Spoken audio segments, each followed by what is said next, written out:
Hey guys, the other day on the very first turn of an online Scrabble game, I encountered one of the most bizarre situations I've seen in a very long time.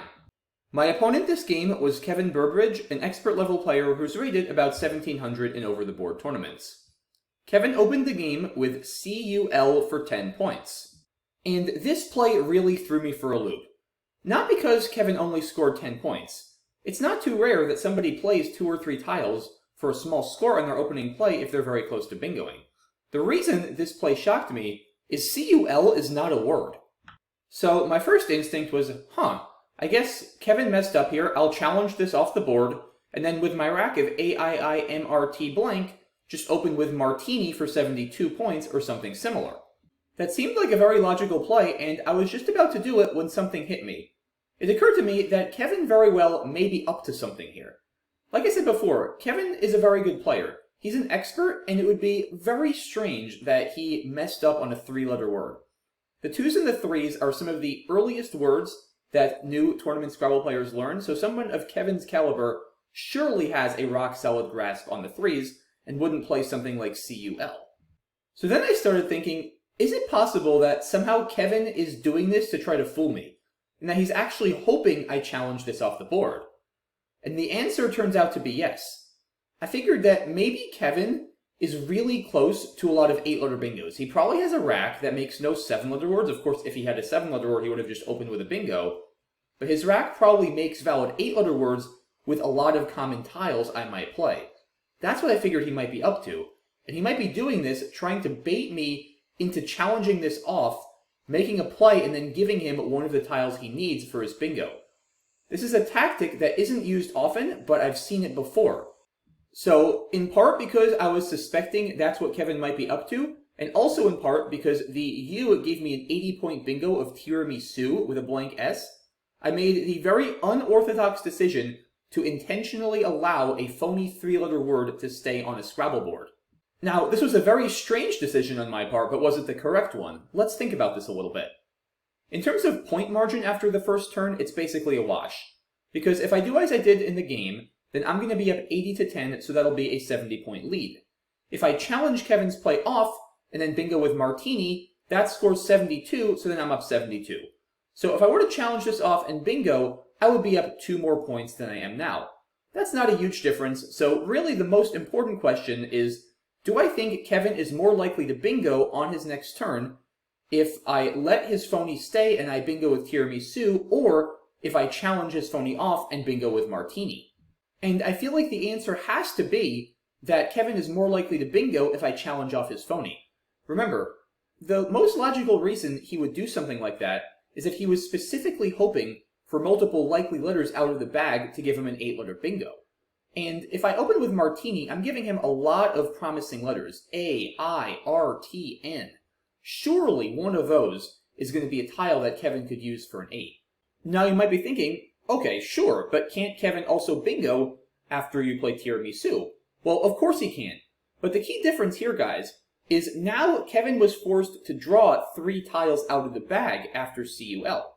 And sure, they might be good tiles and he might bingo anyway, but they might also not be good tiles. He might draw a lot of vowels, he might draw a Q or something like that, and then he might not be able to bingo. Forcing Kevin to draw 3 tiles out of the bag introduces a decent amount of variance, whereas challenging his play off the board leaves no variance. Kevin has the same rack he had to start the game, which again, if he's using this tactic, we think is very close to multiple 8-letter bingos. So surely, Kevin is less likely to bingo on his next play if I let his phony go and play tiramisu. And this ended up paying off because Kevin did actually draw 3 vowels out of the bag on his next play and was not able to bingo back.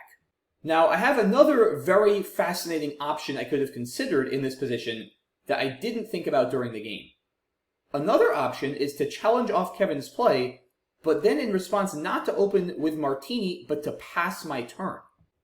The logic here is that I know for sure Kevin has at least as many points as I do on my rack. So if we end up going into a 6-pass scenario, then I'm at the minimum going to tie and most likely win the game. Remember guys, if at any point during a Scrabble game there are 6 consecutive 0 scores, then the game ends and both players subtract the total point value of the tiles on their rack from their current score. So of course, if I challenge this off and pass, the score is 0-0. If we go into a 6-pass scenario, I'm going to finish with -8, since that's the sum of the point values of A, I, M, R, T. Of course, the blank is worth 0, so I don't lose any points for that. Now, how many points does Kevin have on his rack? Well, we don't know exactly because we only know 3 of his tiles. But C, U, L alone add up to 5.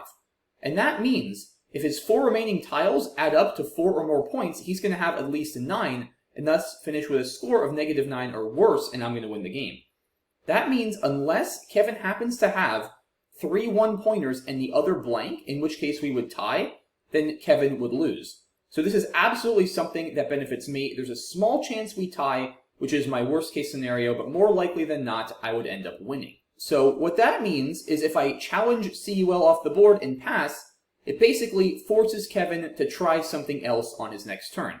He can't keep trying these phonies, because eventually if I challenge them off and pass repeatedly, we're going to go into the 6th pass, and like I said before, almost certainly I'm going to win, and worst case, there's a small chance that we're going to tie. So that means Kevin would really have only 2 reasonable options on his next turn if I challenge this off and pass. Option number 1, of course, is to play a valid word. Option number 2 is to exchange a small number of tiles. Now, you might be thinking, well, an exchange is also 0 points, so wouldn't that lead to a 6 pass? Well, yes, if he does it twice, but he'd have 1 opportunity to exchange, because if I challenge this off and pass, that's 2 zeros. So Kevin could still afford to exchange once, and then even if I pass, it would only be 4 zeros at that point. So Kevin could try to exchange and then draw a bingo on his next turn, without risking a 6 pass. And exchanging is probably the most logical play for Kevin, and what's also good about exchanging from his perspective is it kind of forces me to make a play. Because if Kevin exchanges, I'm not going to know if he exchanged his C. And what that means is if I decide to pass and risk a 6 pass, I might actually lose. Because if Kevin trades his C and gets all 1-pointers, then because I have the M on my rack, I'm actually going to lose in a 6 pass.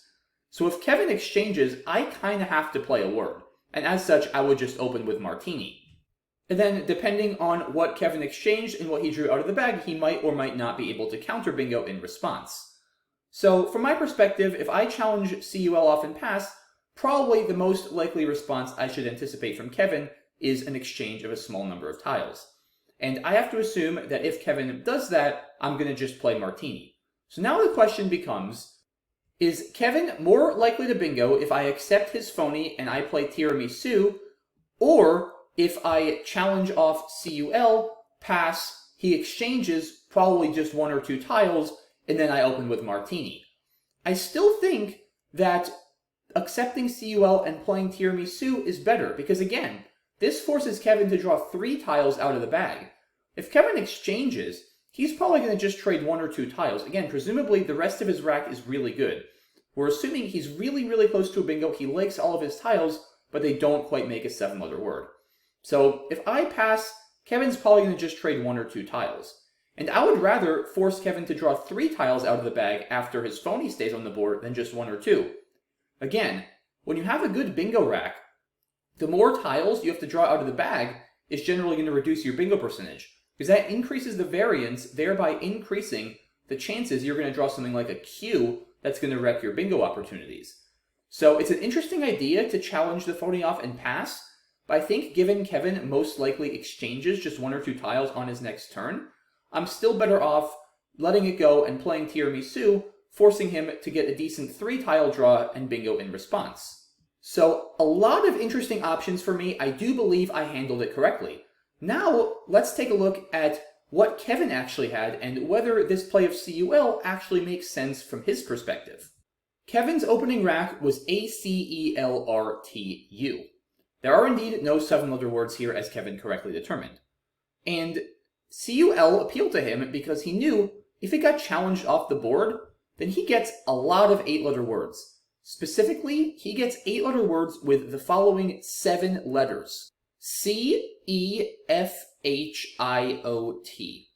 These letters, respectively, would give him clear-cut, ulcerate, crateful, trockle, reticula, clear out, and culturate.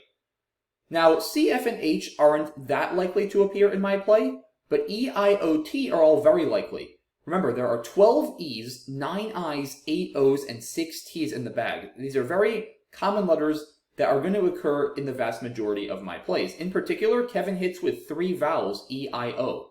If I make an opening play, it's almost certainly going to include a vowel, and odds are it's not going to just include A's and U's. I'm heavily favored to make an opening play including at least one of E, I, and O if I do make an opening play.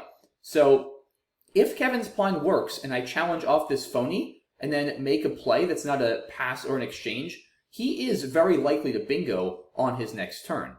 So really the question for Kevin becomes, is this the right way to go? Am I likely enough to fall into this trap to justify going for it? And also, what are Kevin's other options here? He doesn't have a whole lot of valid plays that are appealing in this position. Something long like Curdle does score 22 points, but it completely blows up a super strong bingo rack, not really something you want to do on the opening play if you can help it. And shorter plays like Colt are also not very inspiring, because they only score 12 and keep AER, which is a decent bingo leave, but it's certainly not all that great. Kevin's best play here, if he doesn't phony, appears to be exchanging one tile, namely the U. The leave of ACELRT makes a very large number of 7s. So between the 7s that Kevin might draw, and also if he doesn't get a 7, all of the 8s he might be able to hit, assuming I give him some letters to work with, the computer program Quackle estimates that Kevin is 72% to bingo on his next turn if he were to exchange a U, which is a pretty high percentage. But how does that compare to Kevin's bingo percentage if he phonies with CUL as he did during the game? The answer is, of course, it depends. And it depends specifically on whether I fall for the trap and challenge this off the board or whether I let it stay on the board. If I fall for the trap and challenge CUL off the board and make a play, then Kevin, according to Quackle, is a whopping 82% to bingo on his next turn, just because I'm so likely to make an opening play that gives him an 8-letter word with this rack of tiles. So if I challenge CUL off the board, then Kevin bingos more often than if he trades a U. 82% is, of course, more than 72%. But on the other hand, what if I don't fall for the trap, as I didn't during the game? What if I allow Kevin's play to stay on the board? Then how often does he bingo on his next turn with AERT? Well, AERT is still a very good leave, but it's certainly not as good as the leave after he trades a U. Because, like I've been saying multiple times, Kevin now only keeps 4 tiles on his rack instead of 6, so that means he has to draw 3 tiles out of the bag, which certainly could be good bingo tiles, but they could also be bad bingo tiles. And Kevin, it turns out, is only about 50% to bingo if this stays on the board. Now 50% is still pretty good, don't get me wrong, but it's a far cry from 72% if Kevin trades a U, or 82% if I challenge this phony off the board and make a play.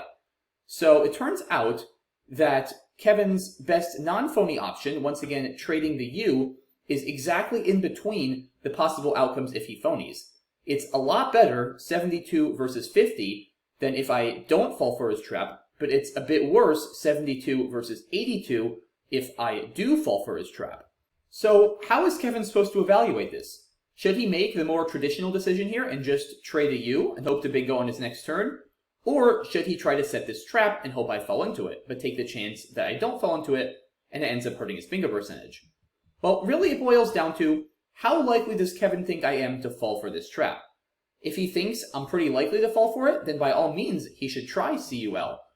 But if he thinks I'm pretty unlikely to fall for it, he's probably better off just trading a U and preserving more good bingo tiles on his rack. I think the answer here is it does depend a bit on the skill level of your opponent, but I think if you're playing a skilled opponent, this kind of trap is probably not worth going for. Again, Kevin has to realize that he's a good enough player that his opponent is going to sense something's up if he plays a phony 3 on his opening play.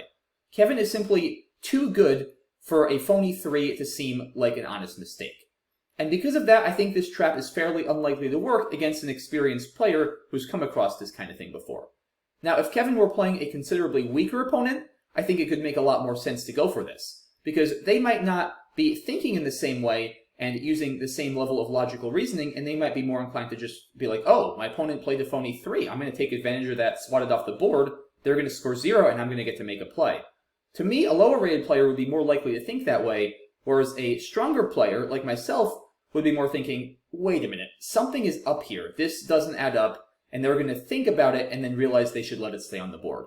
So this one's a little bit unclear from Kevin's perspective. I think there are certainly pros and cons to both. It's a really, really fascinating position, so I'm really glad Kevin made the decision to try the phony, since it gave me great content for this video that I think is super fascinating. It gives a nice window into the psychological elements of the game that you don't really get to see too often. And it also gives an illustration of how there are certain positions in Scrabble where we literally cannot know for sure what's best. In this position, the computer can't tell us whether Kevin should phony or exchange one, because the computer doesn't know how likely Kevin's opponent is to fall into the trap. Again, it's very clear. If Kevin's opponent is going to fall into the trap, then Kevin should phony. If Kevin's opponent is definitely not going to fall into the trap, then Kevin should not phony and he should trade one. But we literally cannot know for any given opponent Kevin might be playing, or for Scrabble opponents in general, how likely they are to fall into the trap. We can try to make estimates, but it's simply just not something we can quantify.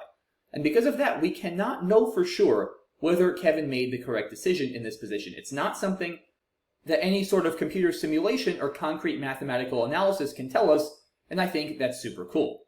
So there you have it, guys. Shout out to Kevin for making this play and creating great content for this video. Thanks as always to all of you guys for supporting my channel and watching the video. Really appreciate it. Let me know what you think of this very strange start to this game in the comments section. Would you have done what Kevin did? Would you have traded? Would you have done like I did? Would you have challenged the phony off?